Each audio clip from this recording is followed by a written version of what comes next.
Alright, if you do not print this time, I'm going to go absolutely insane. I'm going to rip you from the shelf and go Office Space on your ass. Print.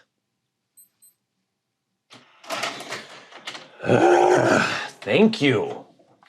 Hello, welcome once again to Stuff and Things, where I like to talk about stuff and occasionally even things. I'm your good friend Bradley, and today I am printing out the Ask Stuff and Things portion of this show, which I have been trying to do for a very long time.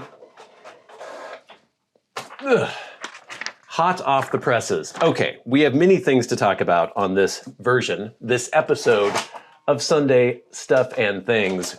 We had so much feedback from last week's episode, or not last week's episode, the episode that we posted on Wednesday about the whole STG, McFadin, and Sutliff situation. I think I had over 300 responses so far, or 300 comments, so just a crazy amount of feedback. So we're definitely going to be getting into a lot of that, and I think that will kind of be the main topic of discussion. Instead of breaking out the feedback for that video into just the feedback section, we'll reserve that. The feedback section will be reserved for feedback on Sunday Stuff and Things, but then the main section will be me trying to answer some of the feedback from the STG video because, my God, a lot of people responded. I always try to answer, I try to read every single comment. I try to answer many of them. And there came a certain point where it was just, I still read them all, but I couldn't even hope to answer even, I don't know, less than 50% of them. It was crazy, but we're going to be getting into that. We'll be talking about upcoming videos, of course, as well. We'll have a slight, tiny little football section. We're in my Seahawks hat right now. And then we'll do the rest of the feedback for last week's Sunday Stuff and Things on hashtag #AskStuffandThings. So let's get into it. All right, gang, so what can you look forward to on Stuff and Things and working? It's very windy right now. I can hear things going crazy outside. First of all, this coming week, we will have the listening party for Is This It by The Strokes. A fantastic album, a seminal album, a super important and influential album. Is This It by The Strokes, 2001, this week on Sunday, or not on Sunday Stuff and Things, on Listening Party on Stuff and Things. After that, we will have the Cringle Flake 2024 video. Kind of poignant, kind of sad now. I recorded that quite a while ago now. In fact, that's going to be on Christmas that it comes out, but I recorded it over a month ago and it got kind of pushed around. And at the time, I didn't have all the information about what was going to be happening to Sutliff, where they're basically apparently just going to be completely shut down. So kind of sad. Then I will be doing a video about wildlife photography in a city, particularly my city, Bellingham, Washington. That's kind of why I'm sitting here at my desk again, because I was trying to do this sort of multimedia video production where I use my main camera, talk to the main camera, have my capture card doing capture on things that I'm showing you on the screen, going through video and images. So kind of a new way of me trying to do this instead of just inserting video and images over top of my timeline. Like, anyway, not to get too much into that, but I was trying something new. And then after that, we will do first impressions of Cornell and Diehl, small batch, 8-state Burley 2022. Let's support Cornell and Diehl now. And then working is a huge mess right now. It will pick up as normal every other week, but it's on hiatus until this stupid job that we are trying to get going actually gets going. Stay tuned for that. Okay, lots of stuff. All right, gang. So I posted the video on STG, purchasing McFadin and through McFadin, Sutliff. I had a source from within McFadin who had given me some kind of corporate documents detailing a lot of more of the overarching plan of what STG has in mind for all of their brands, not just McFadin and Sutliff. It didn't get really granular with each individual blend, and so a lot of people had questions about individual blends and things like that, but it was more of kind of an overview, a mission statement of this is the direction that we're going in. Not a good direction, in my opinion, and we had lots of feedback ranging from people saying, like, oh, you didn't know anything at all, I already knew all this, okay, fine, to, oh, what's the big deal, you know, if if these brands aren't doing well, then they should cut them and they should consolidate. Or I think STG knows what they're doing. But most of the responses were pretty apocalyptic. Like, most people are pretty upset by the direction that STG is taking. And so let's get into some of this feedback. Obviously, if you haven't watched that video yet, you should, so you'll know what we're talking about. But we'll start with at Skippy B Coyote, 895. Well, crud. It's a darn shame about Sutliff, since they were the longest running US-based pipe tea company by far. Hearing that McFadin's catalog will be reduced by 50% is pretty awful. Not to mention the possibility of losing all the ex-Diehl blends and half of other pipe blends STG produces. Personally, I'll be doubling down on my support for Cornell and Diehl and Gawith Hogarth and buying most of my blends from them for the foreseeable future. Yeah, and that was a common sentiment from a lot of people, was that I think in the video I mentioned, like, oh, I'm not someone who calls for boycotts, but you should decide where you want to throw your support and where you want to throw your money. But a lot of people in the comments were like, yes, definitely boycott STG. Yeah, I think, again, I don't call for boycotts. You can boycott somebody if you want. But I definitely do agree with the idea of supporting companies that are not owned by gigantic conglomerates. I think Cornell and Diehl is not the only US blender left, but they're the only kind of major or slightly bigger than like tiny artisanal US blender. They're pretty much, I guess there are a few blenders left, but Cornell and Diehl is probably the largest of the ones remaining, and we should definitely try to support them. Next we have at Celtic Magic. Thank you for the info and insight.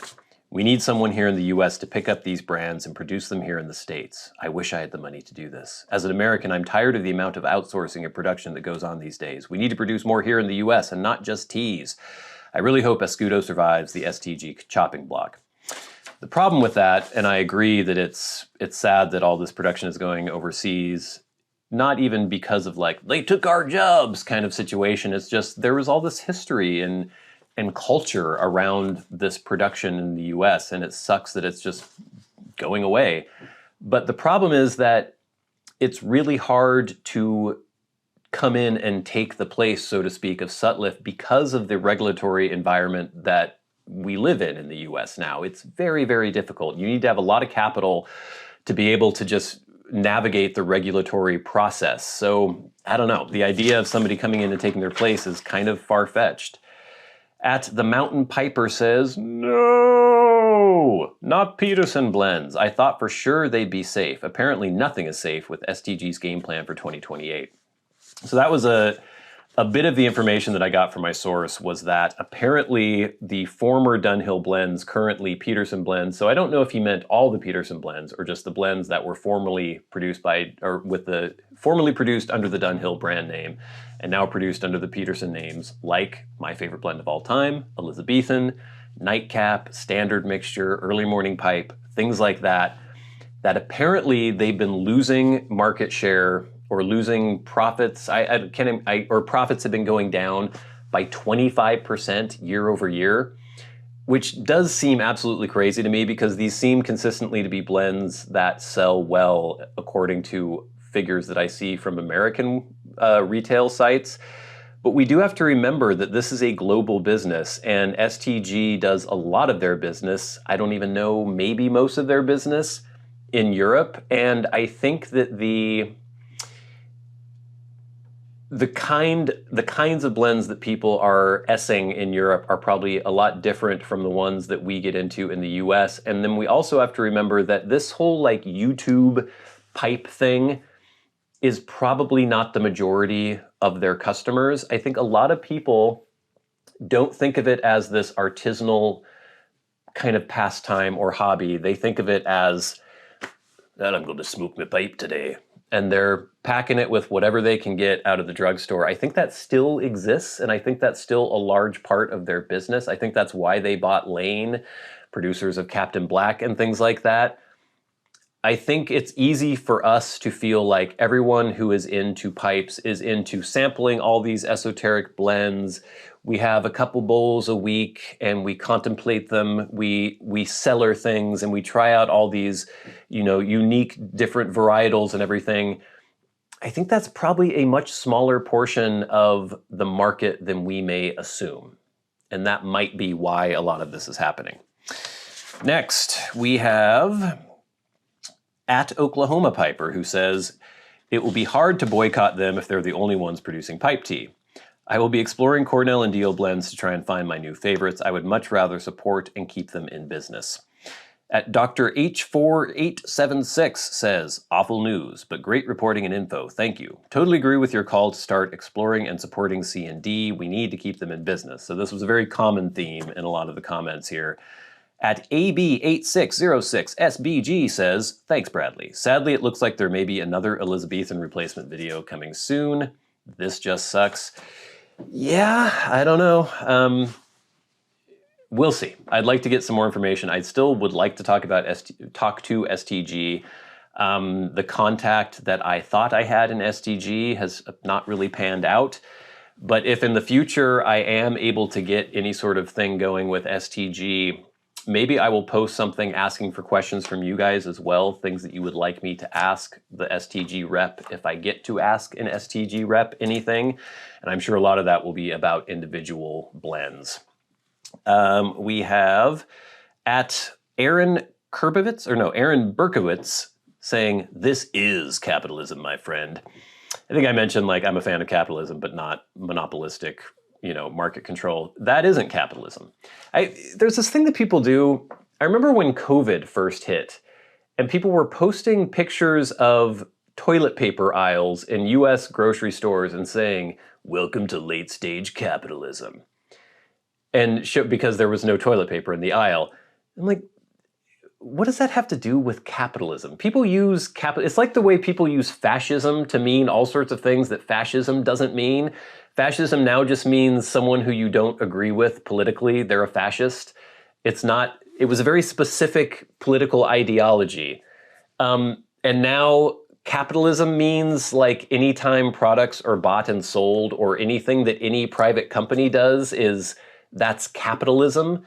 When capitalism is a specific way of exchanging goods and services and kind of a philosophy for how that goes about, it's not capitalism that there was no toilet paper in the grocery store. It was people panicking and freaking out and acting like maniacs.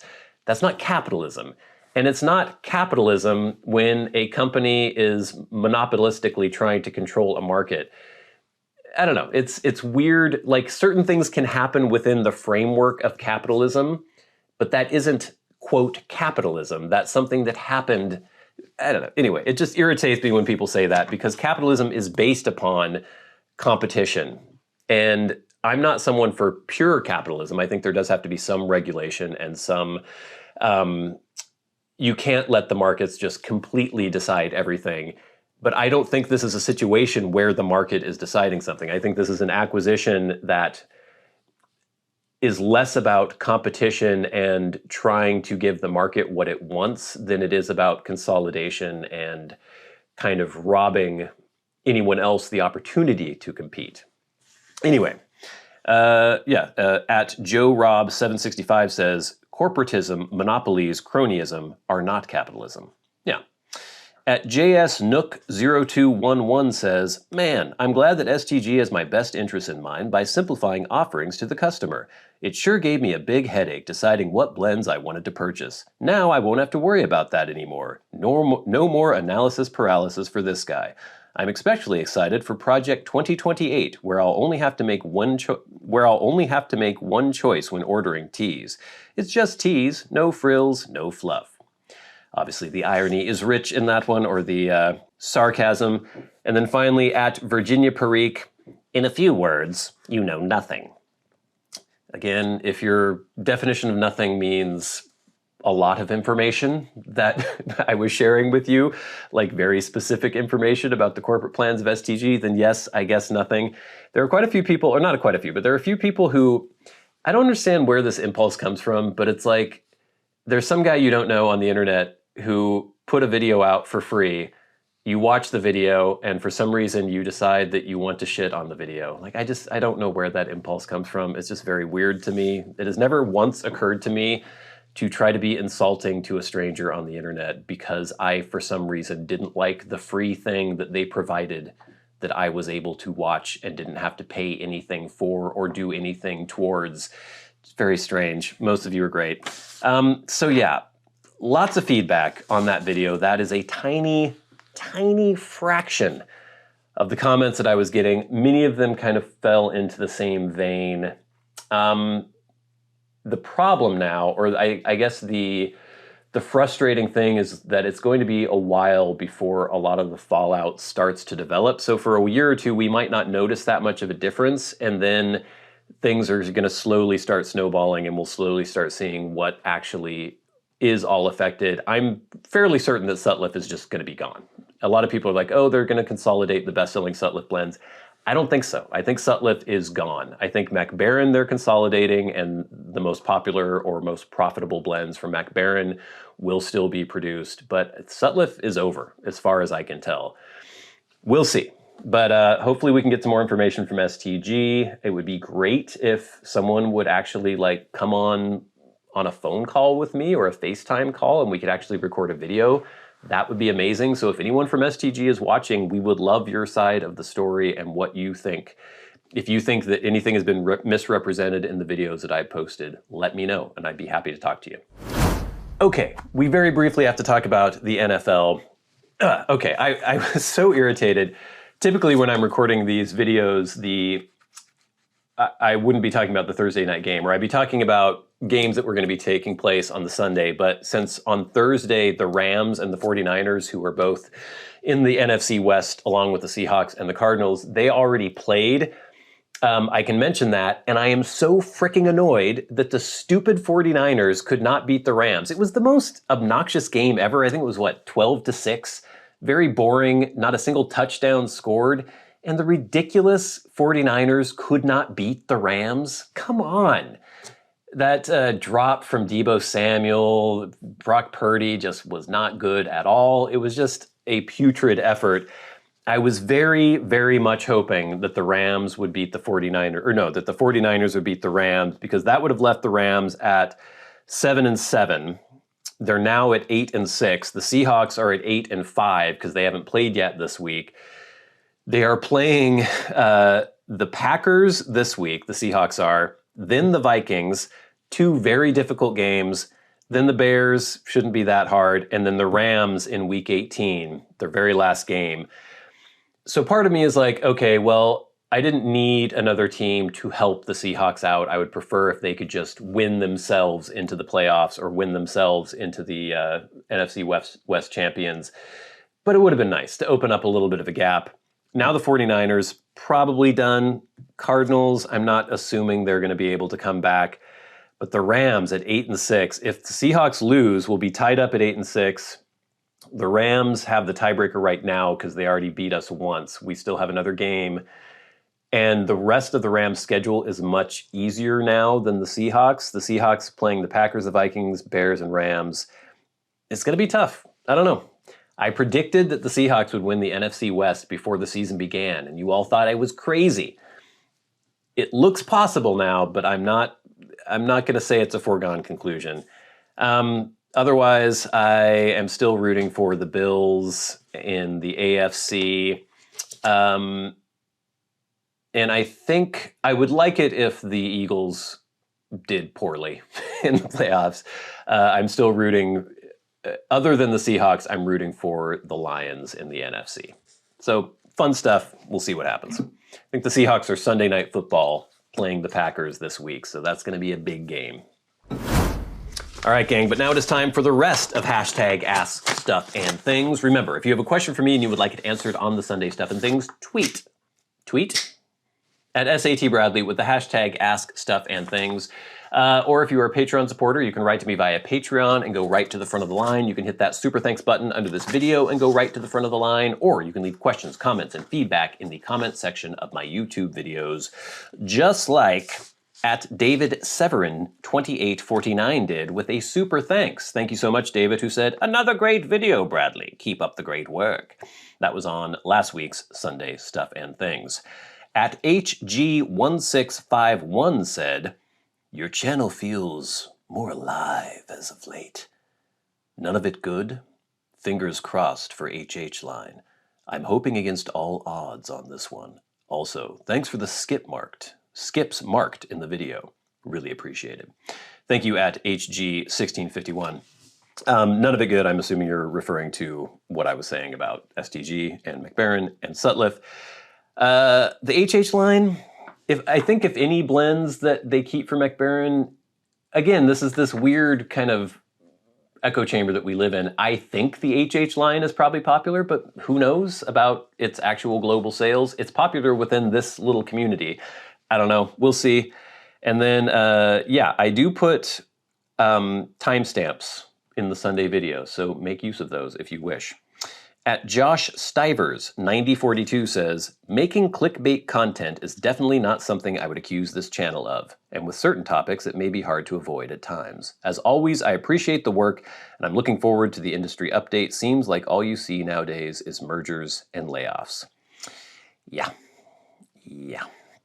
At Johnny Hoover 5870 says, "Sutliff rep was in Pints and Pipe shop and said that Sutliff is dead around February 2025.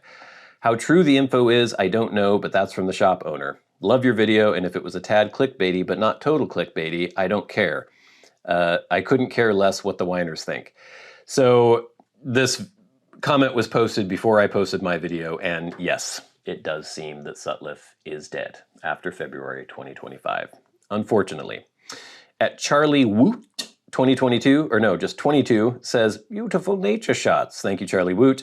And at UK Pipe and Cigar says, "Lovely wildlife shots. I remember your enthusiasm for film cameras. Have you ditched them? Good you have a website now to check out your photos, as I don't Instagram." Yeah, bradleyavictor.com. I have not ditched my film cameras. In fact, I had broken my Nikon FE2 out recently and was taking photographs, and it was starting to jam up on me. And so I made the decision to send it away to someone to have it serviced. Now, that's always a tough call because usually you're going to be paying more to have the camera serviced than it would be to replace it. But I thought, okay, these cameras are old. They're not making them anymore. It's not great to just take them out of circulation. It's better to actually get one in good working order and just keep it in good working order. And also, if you were to buy a new one off eBay or something, it's an old one and it might have issues after a while as well. So why not get one? Why not have the one that you already have and get it serviced and get it in good working order? And then that way you can keep it for another 30, 40 years instead of just taking it out of circulation and just keep replacing them. So I sent one away. I have not heard back from the person I sent it to, and it's been several weeks. So I'm kind of wondering what's going on. I've sent several emails like, "Hey, I saw that it was delivered. Are you going to give me an estimate on what's going on or anything?" And have not heard anything back. So I'm slightly worried about that. They seem like a reputable company, but I guess we'll see. But yeah, I will be getting that camera back at some point, hopefully, and I will be taking more pictures with that. I have several rolls that I guess I should probably get developed, but a lot of them are partial rolls because the camera was jamming up when I had rolls in there. So anyway, we shall see. But gang, thanks for all that feedback. Please keep it coming in. It really helps make the show go. But now it is time for the very best blah blah ha la kaha. Now it is time for the very best part of the show. And that is where I thank our Patreon supporters. Remember, if you would like to support the channels on Patreon, there is a link in the description box below.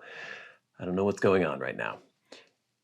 And we are trying to get $105 supporters on Patreon. Patreon is basically what makes it possible for me to make these videos. I do not make money really at all on YouTube these days, and so Patreon helps pay for the equipment I use to make videos, things that I purchase for review, and helps slightly, not really, offset the time I take to make these videos. So if you like what I do on YouTube, please consider supporting us on Patreon. And every week we shout out those who support the channels at $25 or more a month. The producers of Stuff and Things and Working. People like Jason Buckner, Arcturus, Ashes of the Phoenix, Jonathon Proctor, Charles Mowers, and the Friendly Piper. And of course the Maniacs, the crazy people who support the channels at $100 a month. People like Bob Magee and Ryan McFadin. And we'll never forget our dearly departed friend and Hall of Fame member, Peter Straub. Gang, if you support the channels on Patreon, you also get access to our content early and ad-free, plus that messaging system with me. There's a train going by. I don't think it's going to be a problem. But gang, stay tuned for all the good stuff coming up. Like I said, I would love to get a video with someone from STG to answer some of your questions, so I'll keep you posted if anything like that is going to happen. But until next time, until we meet again, I'm your good friend Bradley. You've been the audience. This has been Stuff and Things on a Sunday Stuff and Things. I'll see you later.